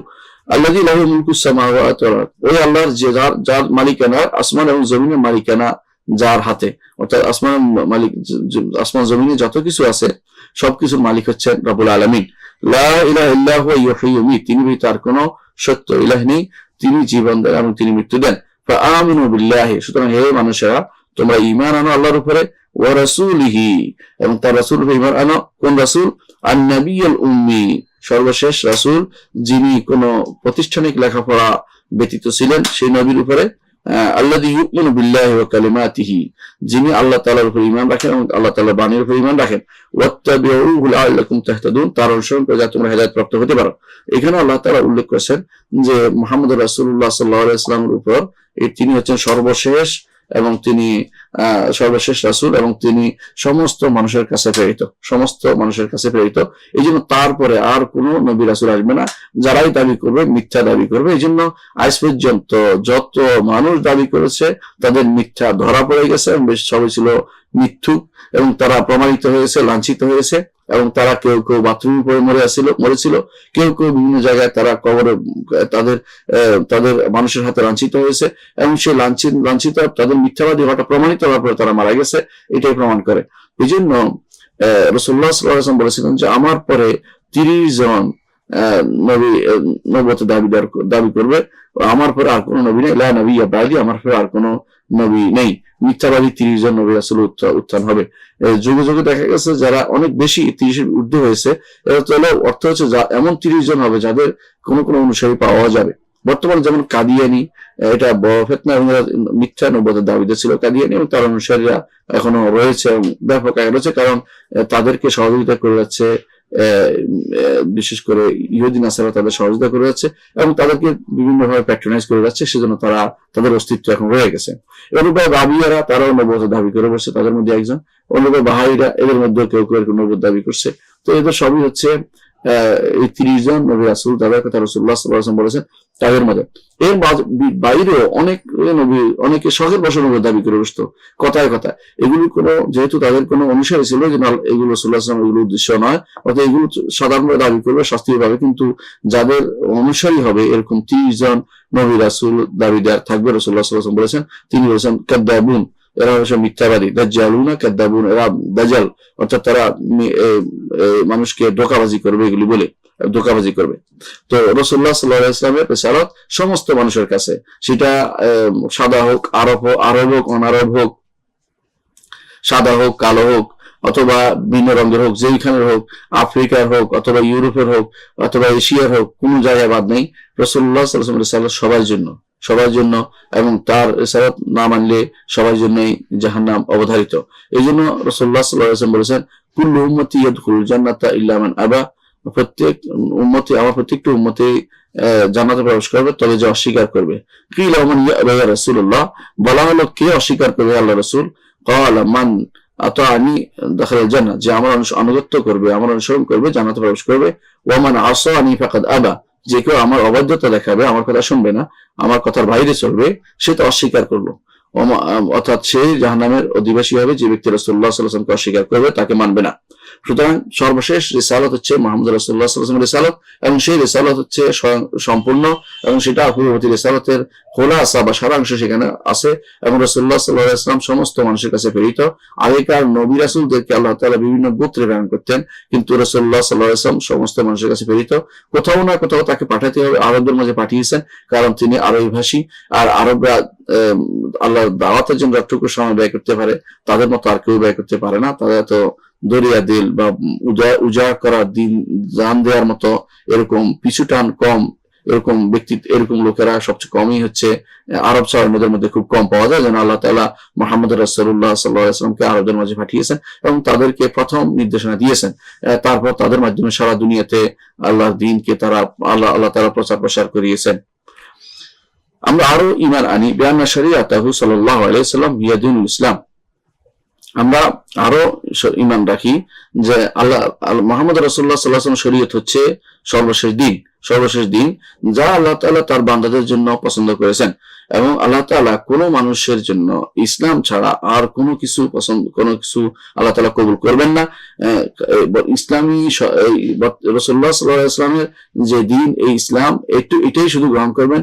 অন্য কোনো দিন যারা এখন অনুসারী হয়ে আছে, ইহুদি হোক, নাসারা হোক, অথবা অন্য কোনো দুনিয়া জাগতিক যে সমস্ত দিন আছে সেগুলো কোনোটি আল্লাহ তাআলার কাছে কোনোটি গ্রহণযোগ্য নয়। আল্লাহ তাআলা যেন কোরআনে কারীম বলেছেন, ইন্না দীনা ইনদাল্লাহিল ইসলাম, সূরা আলে ইমরানের 19 নম্বর আয়াতে আল্লাহ তাআলা বলেছেন যে নিশ্চয়ই আল্লাহর কাছে একমাত্র দিন হচ্ছে, গ্রহণযোগ্য দিন হচ্ছে ইসলাম। এবং আল্লাহ তাআলা সূরা আলে ইমরানের 85 নম্বর আয়াতে সূরা মায়দার 3 নম্বর আয়াতে আল্লাহ তাআলা বলেছেন, আল ইয়াউমা আকমালতু লাকুম দীনাকুম ওয়া আতমামতু আলাইকুম নি'মাতি ওয়া রাদিতু লাকুম ইসলাম দীনা। আজকের দিনে আমি পূর্ণ করে দিলাম তোমাদের জন্য তোমাদের দিন, এবং পরিপূর্ণতা দিলাম আমার নেয়ামতকে পরিপূর্ণ করে দিলাম। দিনকে পরিপূর্ণ করেছে একটা, নেয়ামত পরিপূর্ণ আরেকটা। দিন অর্থ হচ্ছে যেটা আমাদের জন্য যেটা দরকার সেটা পরিপূর্ণ করে দিয়েছেন, আর নেয়ামত পরিপূর্ণ করে দিয়েছেন আল্লাহ তাআলার পক্ষ থেকে যে ওহী আসবে, নির্দেশনা আসবে, সেটাও পরিপূর্ণ করে দিয়েছেন। এবং দিনের মধ্যে কোনো কমতি নেই কোনো কিছুতেই। এবং এই দিন সমস্ত দিনের, আমরা আগেও বলেছি, সমস্ত দিনের মূল সারাংশ, সঠিক বিশুদ্ধ অংশটুকু এই দিনের মধ্যে সম্পৃক্ততা রয়েছে, দিনের ভিতরে রয়েছে, ভালো অংশটুকু এই দিনে পাওয়া যাবে। এরপর আল্লাহ তাআলা বলছেন, রাদিতু লাকুম ইসলাম দীনা, এবং ইসলামকে দিন হিসেবে দিয়ে আল্লাহ তাআলা সন্তুষ্ট। এর অর্থ ইসলামকে আমরা গ্রহণ করলে আল্লাহ তাআলার সন্তুষ্টি আমরা পাবো। এই ইসলাম রাসূলুল্লাহ সাল্লাল্লাহু আলাইহি ওয়াসাল্লামের কাছে যে শরীয়ত আসছে, এটাই হচ্ছে এই ইসলাম। এরপর আল্লাহ তাআলা সূরা আলে ইমরানের 85 নম্বর আয়াতে বলেছেন, ওয়া মান ইয়াবতাগি গায়রাল ইসলামি দীনান ফালান ইউকবালা মিনহু ওয়া ফিল আখিরাতি মিনাল খাসিরিন। আর যে কেউ ইসলাম ব্যতীত অন্য কিছু দিন হিসাবে নিবে, সে দিন হিসাবে গ্রহণ করবে, আল্লাহ তাআলা তার থেকে কখনো সেটা গ্রহণ করবেন না, এবং সে ক্ষতিগ্রস্ত অন্তর্ভুক্ত হবে। এই জন্য আমরা ঈমান রাখি যে আল্লাহ তাআলার কাছে ইসলাম ব্যতীত আর কোনো দিন নিয়ে কেউ গেলে সে কখনো মুক্তি পাবে না। এই জন্য কেউ ইহুদি ধর্ম গ্রহণ করে, অথবা খ্রিস্টান ধর্ম গ্রহণ করে, অথবা অন্য কোনো দিন গ্রহণ করে, সে কাফের। এই জন্য ইহুদিরা কাফের, খ্রিস্টানরা কাফের, মাজুসিরা কাফের, সবিরা কাফের, হিন্দুরা কাফের, বৌদ্ধরা কাফের, তওয়াবিরা কাফের, শান্তু অনুসারীরা কাফের, কনফুসিয়রা কাফের এবং জৈনরা কাফের, শিখরা কাফের, এসব হচ্ছে কাফের। অর্থাৎ ইসলাম ব্যতীত আর যত দিন বা ধর্ম পৃথিবীতে দেখা যায় সবাই কাফের এবং তারা কেউ কোনোদিন মুক্তি পাবে না। যদি ইসলাম গ্রহণ করে তাহলে সে মুক্তি পাবে। সুতরাং যে কেউ মনে করবে যে ইসলাম ছাড়া অন্য কোনো দিনের কোন কাফের না হয়ে থাকতে পারে, অনেকে মনে করতে পারে, অনেকে এখন লিবারেল নাম দিয়ে অথবা বিভিন্ন রকমের তারা মনে করে যে অন্যদের সাথে সহ অবস্থান থাকার জন্য বিভিন্ন রকমের নাম দিয়ে সমস্ত দিনকে এক করা চিন্তা ভাবনা করতে সর্বধর্ম প্রার্থনা সর্বধর্ম ইত্যাদি যারা বলে, এরা সবাই যারা মনে করে যে অন্য ধর্মের মধ্যে গ্রহণযোগ্য কিছু থাকতে পারে আল্লাহর কাছে ইসলাম ছাড়া, তারা সবাই কাফের। যদি সে মুসলিম হয়ে থাকে, যদি না বুঝে বলে থাকে, সেটা তাকে তওবা করানো হবে। যদি তওবা করে ভালো কথা, না হলে সে মুরতাদ হিসেবে তাকে হত্যা করা হবে, কারণ সে কোরআনকে অস্বীকার করছে। আর কোরআন আল্লাহ তাআলা বলে দিয়েছেন যে ইসলাম ছাড়া আর কোনো কিছু আল্লাহর দরবারে গ্রহণযোগ্য নয়। এবং আল্লাহ তাআলা বলে দিয়েছেন কোরআনে কারীমকে ইসলাম হচ্ছে একমাত্র আল্লাহর কাছে পছন্দনীয় দিন। আবার কোরআনে কারীম আল্লাহ তাআলা বলে দিয়েছেন ইসলাম ছাড়া অন্য কেউ চাইলে তার থেকে সেটা কখনো গ্রহণ করা হবে না। সুতরাং যে ব্যক্তি মনে করবে অন্য দিনের মধ্যে কোনো হক রয়েছে, অন্য দিনের হক নিতে হবে বা অন্য দিনেও ইসলাম আল্লাহর কাছে তার আল্লাহ অন্য দিনও হতে পারে সত্য, তাহলে সেই ব্যক্তি কাফের এবং কাফের হিসাবে তাকে তার জন্য সেই ইসলাম থেকে বেরিয়ে যাবে। তওবা করে ফিরে আসলে আলহামদুলিল্লাহ, তওবা করে ফিরে আসলে তাকে শরিয়া মোতাবেক, ইসলাম শরিয়া মোতাবেক যারা বাস্তবায়ন করবে তাদের দায়িত্ব হচ্ছে তাদের উপর হদ কায়েম করা। আমরা আরো বিশ্বাস করি আন্না মান কাফারা বিরিসালাতি মুহাম্মদ সাল্লাল্লাহু আলাইহি ওয়াসাল্লাম জামিআন ফাকাদ কাফারা বিজামিআ রাসূল। আমরা আরো বিশ্বাস করি যে ব্যক্তি মুহাম্মদ রাসূলুল্লাহ সাল্লাল্লাহু আলাইহি ওয়াসাল্লামকে সমস্ত মানুষের কাছে, পৃথিবীর সমস্ত মানুষের কাছে, আরব অনারব, কালো সাদা অর্থাৎ বিভিন্ন যত রকমের মানুষের সবার কাছে প্রেরণ করার বিষয়টি অস্বীকার করবে, সে ব্যক্তি কাফের হয়ে যাবে। এবং যে ব্যক্তি মনে করবে যে রাসূলুল্লাহ সাল্লাল্লাহু আলাইহি ওয়াসাল্লাম শুধু আরবদের নবী, যেমন অনেকে মনে করে থাকে, তারা কাফের। এবং যে ব্যক্তি মনে করবে মুহাম্মদ রাসূলুল্লাহ সাল্লাল্লাহু আলাইহি ওয়াসাল্লাম শুধু এক সময়ের জন্য আসছে, অন্য সময় নবী আসবে, নাউজুবিল্লাহ, অথবা অনারবদের জন্য আরেকটা নবী খুঁজতে হবে, সে ব্যক্তি কাফের। যদিও সে মনে করে যে রাসূলের অনুসারী, রাসূলের ঈমান আনছে, কিন্তু তার এটা গ্রহণ করা হবে না, চাই সে কাফের হিসেবে বিবেচিত হবে। এবং রাসূলুল্লাহ সাল্লাল্লাহু আলাইহি ওয়াসাল্লাম মুহাম্মদ সাল্লাল্লাহু আলাইহি ওয়াসাল্লামকে যারা অস্বীকার করবে, সে অন্য নবীকে মানলেও সে কাফের। অর্থাৎ মুহাম্মদ রাসূলুল্লাহ সাল্লাল্লাহু আলাইহি ওয়াসাল্লামকে মানে না, কিন্তু অন্য নবীদেরকে মানছে, ঈসা থেকে উপর দিকে সবাইকে মানছে, সেও কাফের। কারণ আল্লাহ তাআলা কোরআনে কারীম বলেছেন কাযযাবাত কওমু নূহিল মুরসালিন, সূরা শুআরার 105 নম্বর আয়াত। আল্লাহ তাআলা এরকম কওম আদিল মুরসালিন বলেছেন অন্যান্য নবীদের যারাই, যে এরা ওই জাতি নবীদেরকে, রাসূলদেরকে তারা রাসূলদের উপর মিথ্যারোপ করেছে। অথচ আমরা জানি যে তারা একজনের উপর মিথ্যারোপ করেছে, নূহের কওম শুধু নূহের উপর মিথ্যারোপ করেছে। এর অর্থ হচ্ছে একজনকে মিথ্যারোপ করার অর্থ হচ্ছে এই জাতীয় সবাইকে মিথ্যারোপ করা। এই জন্য আল্লাহ তাআলা বহু বচন উল্লেখ করেছেন যে নূহের কওম সমস্ত নবী রাসূলদের উপর মিথ্যারোপ করেছে, অথচ তারা একমাত্র নূহের উপর মিথ্যাচার করেছিল। কারণ একজনের উপর মিথ্যারোপ করা হচ্ছে সমস্তের উপর মিথ্যারোপ করা, এইটাই কারণ নূহের আগে কোন রাসূল আসেননি। এর অর্থ হচ্ছে নূহের পরে যারা আসবে তাদেরকেও যেন তাদের উপরে যেন তারা মিথ্যারোপ করেছে। কোরআন কারীমে আল্লাহ তাআলা এই জন্য বলছেন ইন্নাল্লাযীনা ইয়াকফুরুনা বিল্লাহি ওয়া রাসূলিহি, নিশ্চয়ই যারা কুফরি করে আল্লাহর সাথে এবং রাসূলদের সাথে এবং বলে এবং ইচ্ছা করে তারা ইউরিদুনা ইউফাররিকু বাইনাল্লাহি ওয়া রাসূলিহি, এবং তারা আল্লাহ এবং তার রাসূলের উপর ঈমানের ক্ষেত্রে পার্থক্য করতে চায়। অর্থাৎ কেউ বলে আমি আল্লাহর উপর ঈমান আনছি, রাসূল মানি না, অথবা রাসূলের ঈমান আনছি, আল্লাহ মানি না, এরকম। ওয়া ইয়াকুলুনা, এবং তারা কেউ বলে নুমিনু বিবাদিন, আমরা কিছু মানি, ওয়া নাকফুরু বিবাদিন, কারো রিসালাত মানি, কারো রিসালাত মানি না। এরকম যদি হয়, আল্লাহ তাআলা বলছেন ওয়া ইউরিদুনা আন ইয়াত্তাখিযু বাইনা যালিকা সাবিলা, এর মাঝামাঝি থাকতে চায় তারা।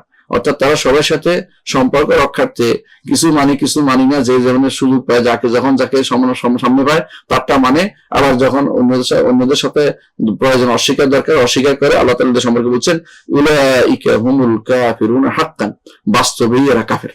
উলাইকা হুমুল কাফিরুন হাক্কান, এরা হচ্ছে বাস্তবিক কাফের। ওয়া আ'তাদনা লিল কাফিরিনা আযাবাম মুহিনা, আমি কাফেরদের জন্য, আল্লাহ তাআলা বলেছেন আমরা কাফেরদের জন্য অপমানজনক শাস্তির ব্যবস্থা করেছি। সূরা নিসা 150 থেকে 151 নম্বর আয়াতে আল্লাহ তাআলা উল্লেখ করেছেন। এর অর্থ হচ্ছে যে নবী রাসূলদের কারো উপরে ঈমান আনি, কারো উপরে ঈমান আনে না, এটা বলা যেমন যাবে না, তেমনি ভাবে এটা বললে সে কাফের। অনুরূপভাবে কেউ একজন নবীকে অস্বীকার করলে সেও কাফের, এবং অনুরূপভাবে কেউ যদি বলে আমি কাউকে মানি কাউকে মানি না, তারাও কাফের। এবং কেউ যদি বলে মুহাম্মদ রাসূলুল্লাহ সাল্লাল্লাহু আলাইহি ওয়াসাল্লামকে মানে না, সবাইকে মানে, সেও কাফের। এটা কাফের ছাড়া অন্য কোনো কিছু নয়, এদের কাফের বলতে হবে। আল্লাহ তাআলা এদের কাফের ঘোষণা করেছেন। আল্লাহ বলেছেন উলাইকা হুমুল কাফিরুন হাক্কান, এরাও কাফের। সুতরাং নবী রাসূলদের উপর, নবী রাসূলদের সবার উপর ঈমান আনতে হবে, এবং তাদের উপর যা আসছে সেই সবগুলোর উপর ঈমান আনতে হবে। আমরা আরো ঈমান রাখি বিআন্নাহু লা নাবিয়্যা বা'দা মুহাম্মদ রাসূলুল্লাহ সাল্লাল্লাহু আলাইহি ওয়াসাল্লাম, মুহাম্মদ রাসূলুল্লাহ সাল্লাল্লাহু আলাইহি ওয়াসাল্লামের পরে আর কোনো নবী রাসূল আসবে না। হ্যাঁ, যে সুতরাং মানিদ্দাআন নবুওয়াতা বা'দাহু, যে কেউ নবী মুহাম্মদ সাল্লাল্লাহু আলাইহি ওয়াসাল্লামের পরে মুহাম্মদ সাল্লাল্লাহু আলাইহি ওয়াসাল্লামের পরে কেউ নবুয়ত দাবি করবে, আও সাদ্দাকা, অথবা অন্য কাউকে সত্য বলে বিশ্বাস করবে, মানে যে কেউ দাবি করে সত্য বলে বিশ্বাস করবে সে কাফের। সুতরাং কাদিয়ানি নিজে কাফের এবং তার অনুসারীরাও কাফের, এটা হচ্ছে এটা প্রমাণ। কারণ সে কোরআন সুন্নাহ ইজমা উম্মতকে অস্বীকার করছে। কোরআনে কারীমে আল্লাহ তাআলা উল্লেখ করেছেন যে খাতামান নবিয়্যিন, সমস্ত নবীদের শেষ। আর হাদিসে রাসূলুল্লাহ সাল্লাল্লাহু আলাইহি ওয়াসাল্লাম বলেছেন লা নবিয়্যা বা'দি, আমার পরে আর কোনো নবী নেই।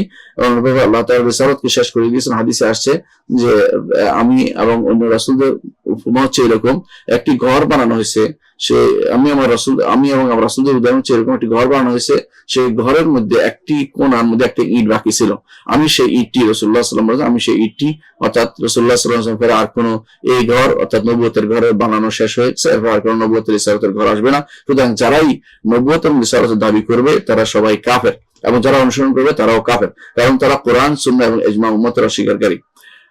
অনুরূপভাবে আমরা আরো ঈমান রাখি যে নবী যেমন নবী রাসূল মুহাম্মদ সাল্লাল্লাহু আলাইহি ওয়াসাল্লাম আমার সাথে সাথে আমরা সাহাবায়ে কেরামের সম্মানের প্রতি আমরা খেয়াল রাখি। এটা সবসময় নবীদের সাথে উল্লেখ করা হয় এদের কথা, কারণ রাসূলুল্লাহ সাল্লাল্লাহু আলাইহি ওয়াসাল্লামের উপর ঈমানের সাথে ভালোবাসার সাথেই সাহাবায়ে কেরামকে ভালোবাসা নির্ভর করবে। আর রাসূল সাল্লাল্লাহু আলাইহি ওয়াসাল্লামকে যারা ভালোবাসে তার সাহাবীদেরকে তারা ভালোবাসে। আল্লাহ তাআলা কোরআনে কারীমে একসাথে উল্লেখ করেছেন মুহাম্মাদুর রাসূলুল্লাহ ওয়াল্লাযিনা মাআহু আশিদ্দাউ আল কুফার রাহমাউ বাইনাহুম তারাহুম রুকআন সুজদান ইয়াবতাগুনা ফাদলাম মিনাল্লাহি রিদওয়ানা। আল্লাহ তাআলা কোরআনে কারীমে নবী রাসূলদের মুহাম্মদ সাল্লাল্লাহু আলাইহি ওয়াসাল্লামের সাথে উল্লেখ করার সাথে সাথে সাহাবায়ে কেরাম উল্লেখ করেছেন। আবার অন্যখানে আল্লাহ তাআলা উল্লেখ করেছেন ওয়াস-সাবিকুনা আউয়ালুনা মিনাল মুহাজিরিন ওয়াল আনসার আল্লাযিনা তাবাউহুম বিইহসান রাদিয়াল্লাহু আনহুম।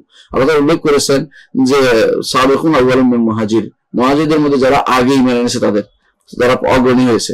এরপর আল্লাযিনা তাবাউহুম বিইহসান, যারা পরবর্তী ঈমান আনছে তাদেরকে, এদেরকে আল্লাহ তাআলা সবাইকে আল্লাহ তাআলা জান্নাতের সুসংবাদ দিয়েছেন। অর্থাৎ এরা সবাই আল্লাহ তাআলার পক্ষ থেকে জান্নাতের সুসংবাদ। এই জন্য নবীদের সাথে ঈমানের সাথে রাসূলুল্লাহ সাল্লাল্লাহু আলাইহি ওয়াসাল্লাম মুহাম্মদ সাল্লাল্লাহু আলাইহি ওয়াসাল্লাম ঈমানের সাথে এদের কিছু হক আমাদের উপর রয়েছে, সেটা আমরা এখন আলোচনা করতে চাই। সেটা হচ্ছে যে আমরা এই বিশ্বাস রাখি যে মুহাম্মদ রাসূলুল্লাহ সাল্লাল্লাহু আলাইহি ওয়াসাল্লামের কিছু খলিফা ছিলেন, উত্তম খলিফা ছিলেন, যারা উম্মতের মধ্যে ইলমের দিক থেকে, দাওয়াতের দিক থেকে এবং নেতৃত্বের দিক থেকে উম্মতকে পরিচালনা করেছেন। রাসূলুল্লাহ সাল্লাল্লাহু আলাইহি ওয়াসাল্লামের পরে, মুহাম্মদ সাল্লাল্লাহু আলাইহি ওয়াসাল্লামের পরে যারা উম্মতকে ইলম, দাওয়াত এবং নেতৃত্বের দিক থেকে এগিয়ে নিয়ে গেছেন, এদের মধ্যে সবচেয়ে শ্রেষ্ঠ এবং সবচেয়ে বেশি হকদার খেলাফতের তিনি হচ্ছেন আবু বকর as-সিদ্দিক রাদিয়াল্লাহু আনহু। আবু বকর as-সিদ্দিক রাদিয়াল্লাহু আনহু, তারপর ওমর ইবনে খাত্তাব রাদিয়াল্লাহু আনহু, তারপর ওসমান ইবনে আফফান রাদিয়াল্লাহু আনহু, তারপর আলী ইবনে আবি তালিব রাদিয়াল্লাহু আনহুম আজমাইন। এই চারজনের উপরে আমরা নির্ধারিতভাবে আমরা সেটা বলবো, কারণ রাসূলুল্লাহ সাল্লাল্লাহু আলাইহি ওয়াসাল্লাম তিনি এদের কথা বারবার উল্লেখ করেছেন। তিনি পাহাড়ের উপর ছিলেন, পাহাড় তখন কাঁপছিল, তখন রাসূলুল্লাহ সাল্লাল্লাহু আলাইহি ওয়াসাল্লাম বললেন যে পাহাড় তুমি থামো, তোমার উপর তো শুধু একজন নবী আছে, সিদ্দিক আছে এবং শহীদ রয়েছে। রাসূলুল্লাহ সাল্লাল্লাহু আলাইহি ওয়াসাল্লাম এদের কথা উল্লেখ করেছেন। এবং আমরা জানি যে এদের প্রত্যেকেরই মাজায়া, প্রত্যেকের শ্রেষ্ঠত্ব হাদিসে বিস্তারিত বর্ণনা হয়েছে। এবং রাসূলুল্লাহ সাল্লাল্লাহু আলাইহি ওয়াসাল্লাম এদের অনেকের বিভিন্ন জান্নাতি হওয়ার খুশি সংবাদ দিয়েছেন। এবং তারপরে তিনি বলেছেন যে আল খিলাফতু বাদি 30 সানা, আমার পরে খেলাফত থাকবে 30 বছর।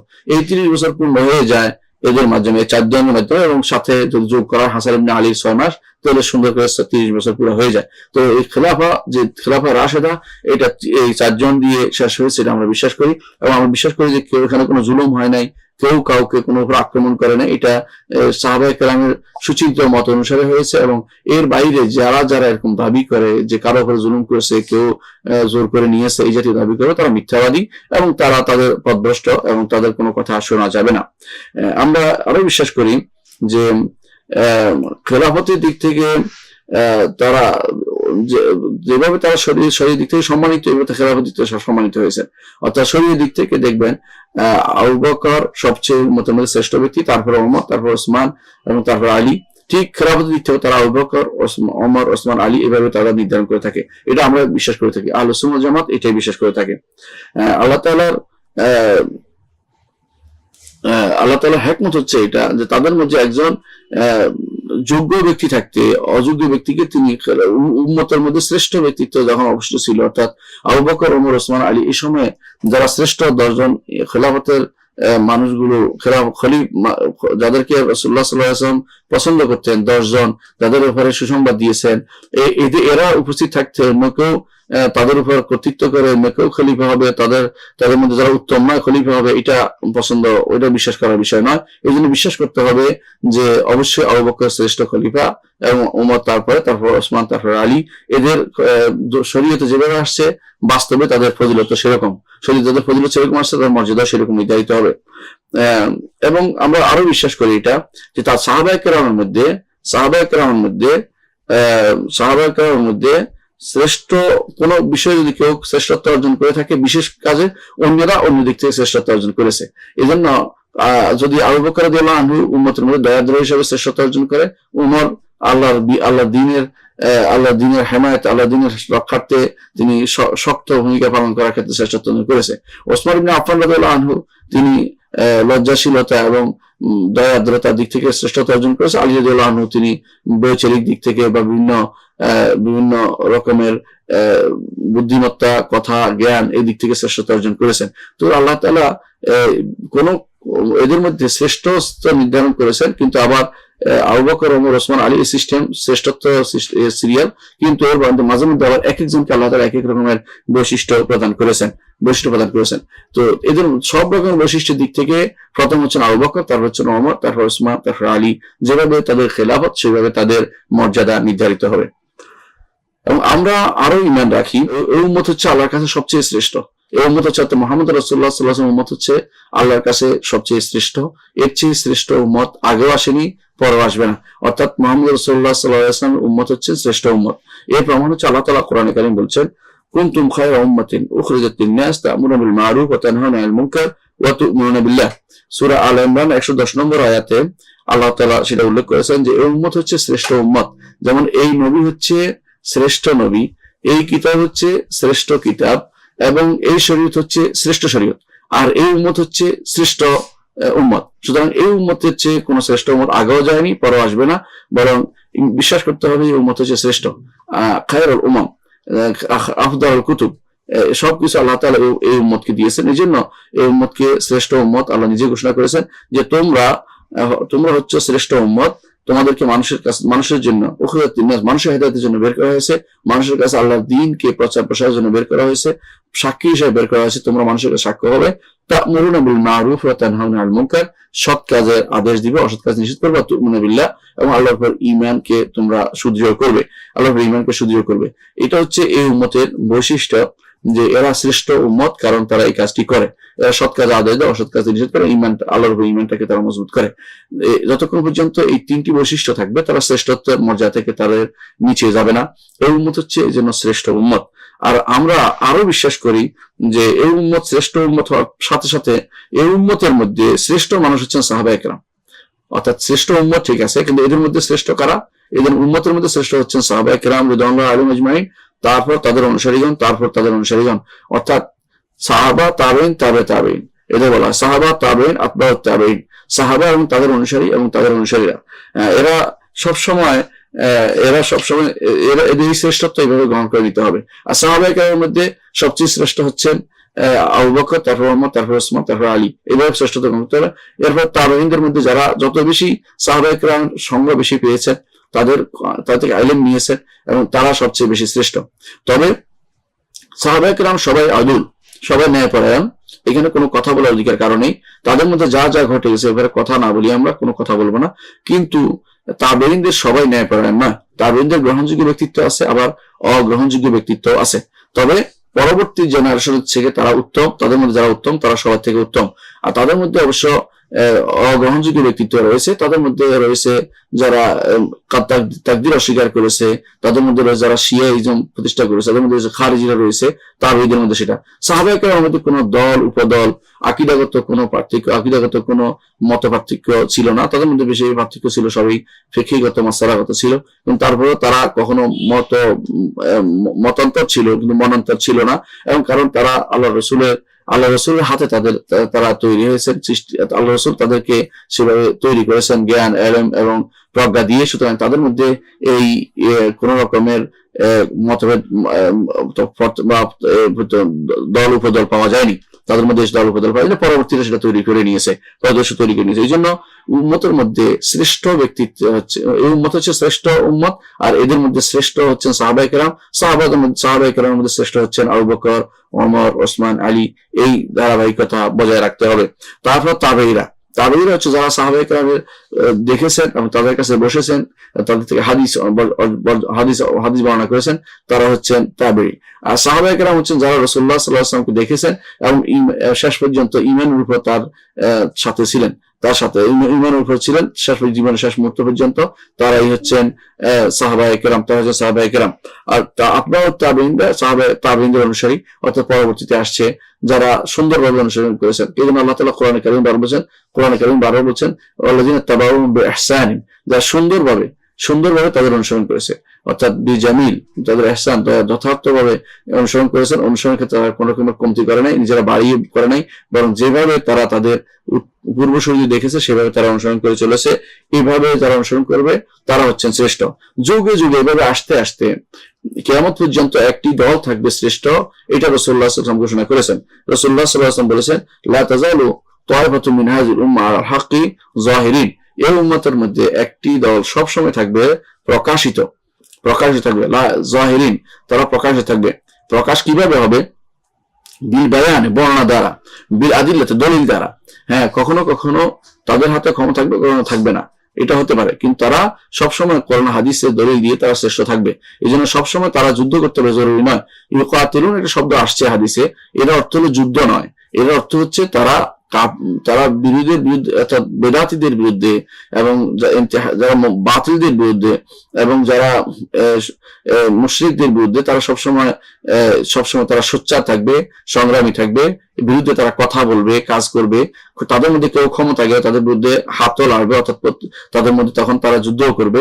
আর তারা যদি ক্ষমতা না যেতে পারে তারা অন্তত মুখ দিয়ে বলবে, না হলে তারা কখনো কখনো তারা চুপ থাকবে, বলতে না পারলে তো অন্তর দিয়ে ঘৃণা করবে, কিন্তু তার অবস্থান থাকবেই। অর্থাৎ কখনো আল্লাহর দ্বীনের মধ্যে শ্রেষ্ঠ ব্যক্তিরা যারা আকীদা এবং মানহাজে শ্রেষ্ঠ, এরা কখনো আল্লাহ এই পৃথিবী শূন্য হবে না, যতক্ষণ পর্যন্ত না আল্লাহ তাআলা যাদেরকে দুনিয়া থেকে নিয়ে যাবেন, অর্থাৎ ঈমানের সর্বশেষ যারা ঈমানদার, যখন এমন বাতাস প্রবাহিত হবে যার মাধ্যমে ঈমানদাররা মারা যাবে, সেই সময় পর্যন্ত যুগে যুগেই আল্লাহ তাআলার এই বান্দারা, অর্থাৎ এই শ্রেষ্ঠ বান্দারা যুগে যুগেই থাকবে। সাহাবায়ে কেরামের সত্যিকার অনুসারী, অর্থাৎ সালাফিদের অনুসারী, তারা যুগে যুগেই থাকবে। এরা কখনো ক্ষমতায় থাকলে তারা যুদ্ধ করবে, ক্ষমতায় না থাকলে তারা মুখে বলবে, যদি সেটাও করতে না পারে অন্তর দিয়ে ঘৃণা করবে, এবং তাদের অবস্থান সবসময় থাকবে। এরা পৃথিবীতে কম হতে পারে, কিন্তু তারা সাহাবায়ে কেরামকে সাথে নেওয়ার কারণে এবং যুগ যুগ ধরে ভালো মানুষদের সাথে নেওয়ার কারণে তাদের সংখ্যা বেশিই থাকবে, কারণ অন্যরা ভাগে বিভক্ত হওয়ার কারণে তাদের সংখ্যা কম থাকবে। সুতরাং সেই হিসেবে বুঝে নিতে হবে যে এই জন্য কেন রাসূলুল্লাহ সাল্লাল্লাহু আলাইহি ওয়াসাল্লাম বলেছেন, লা ইয়াযালু তায়ফাতুম মিন উম্মতি, আমার উম্মতের মধ্যে একটি দল সর্বদা যাহিরিন আলাল হক, হকের উপরে তারা প্রতিষ্ঠিত থাকবে। এটা অর্থ বুঝতে হবে যারা হককে তারা মেনে নিয়েছে, হককে তারা প্রচার প্রসারের জন্য তাদের জীবনের ব্রত হিসেবে গ্রহণ করেছে। এটা আল্লাহর ওয়াদা আসা পর্যন্ত এটা থাকবে। এইটাকে যথাযথভাবে আমাদের ঈমান আমল রাখতে হবে, যে এটা হচ্ছে যে সাহাবায়ে কেরামের মধ্যে এটুকু পর্যন্ত, সাহাবায়ে কেরাম থেকে শুরু করে আজ পর্যন্ত যত যত যত প্রজন্ম চলে গেছে, সমস্ত প্রজন্মের মধ্যেই হকের অনুসারী ছিল, এবং হকের অনুসারীদের কথা আজ আজ না হোক কাল সবসময় বলতেই থাকতে হবে। এর বাইরে যারা বিভিন্ন দলে বিভক্ত হয়ে গেছে, যেমন আশারি, যেমন মাতুরিদি, যেমন মুতাজিলি, যেমন শিয়া, কাদরি, জাবরি, এরা দলে বিভক্ত হয়ে যায়। কিন্তু আহলুস সুন্নাত ওয়াল জামাতের এরা হচ্ছে সাহাবায়ে কেরাম অনুসারী, রাসূলুল্লাহ সাল্লাল্লাহু আলাইহি ওয়াসাল্লাম অনুসারী, সাহাবায়ে কেরাম অনুসারী, রাসূলুল্লাহ হাদিস অনুসারী এবং সাহাবায়ে কেরামের তরিকা অনুসারী। এদের কোনো দল নাই। যারা ওই তরিকা অনুসরণ করবে তারাই অটোমেটিকলি এক দলে পরিণত হবে, আর যারা ওই তরিকা অনুসরণ করবে না, ভিন্ন একজনকে ইমাম মানবে, তারা অটোমেটিকলি ভিন্ন হয়ে যায়। যেমন আশারিরা আবুল হাসান আশারিকে মানছে, মাতুরিদিরা আবু মুসা মাতুরিদিকে মানতেছে। আমাদের এরকম কোন নির্দিষ্ট কোন লোক না, আমাদের হচ্ছে একমাত্র মুহাম্মদ রাসূলুল্লাহ সাল্লাল্লাহু আলাইহি ওয়াসাল্লাম, তার সাহাবায়ে কেরাম এবং আতবাউত তাবেঈন, সবাই যারা হকের উপর ছিল তারা। কিন্তু এরা অনুসরণ করে নির্দিষ্ট ব্যক্তির, যেন আশারি হয়, মাতুরিদি হয়, এরা আবার হয় মুতাজিলি হয়, এরা আবার হয় জাবরি, কাদরি, শিয়া, খারেজি, বিভিন্ন রকম ভাগ হয়ে যায়। কারণ তারা ওই পদ্ধতি অনুসরণ করে যে পদ্ধতি সাহাবায়ে কেরাম তাবেঈন সাহাবায়ে কেরামের মধ্যে ছিল না, রাসূলুল্লাহ সাল্লাল্লাহু আলাইহি ওয়াসাল্লাম হাদিস দ্বারা যা প্রমাণিত হয় সেগুলোর মধ্যে তারা অনুসরণ করে, এই জন্য তারা ভিন্ন পদ্ধতি চলে যায়। এর অর্থ হচ্ছে উম্মতের কিয়ামত পর্যন্ত উম্মতের শ্রেষ্ঠত্ব বজায় থাকবে এবং এই উম্মতের মধ্যে একটা গোষ্ঠীর শ্রেষ্ঠ থাকবে। খুঁজে নিতে হবে হক কারা। রাসূলুল্লাহ সাল্লাল্লাহু আলাইহি ওয়াসাল্লাম বারবার এই জন্য বলেছেন, মা আনা আলাইহি ওয়া সাহাবী, আমি যেটার উপর আছি এবং সাহাবীরা যেটার উপর আছে। এবং তিনি এটা বলেছেন, মা আনা আলাইহি আল-ইয়াউম, আজকের দিনে। অর্থ হচ্ছে ওই সময় যারা রাসূলুল্লাহ সাল্লাল্লাহু আলাইহি ওয়াসাল্লামের সঠিক অনুসারী ছিল, যে ওই সময় রাসূলের যুগে, তাদেরকে দেখেই আমাদেরকে পরবর্তী যুগে সঠিকটা নির্ধারণ করতে হবে। যখন ফিতনা আসবে, যখন বিভিন্ন রকমের ভাগ আসবে, তখন তাদেরকে দেখেই সঠিকটা গ্রহণ করে নিতে হবে। দর্শক বন্ধু, আমরা আজকে দর্স এখানে শেষ করছি। ইনশাআল্লাহ আগামী দর্সে আমরা বাকি অংশ পড়বো। আল্লাহ আমাদেরকে বুঝার তৌফিক দান করুন। আসসালামু আলাইকুম ওয়া রাহমাতুল্লাহি ওয়া বারাকাতুহু।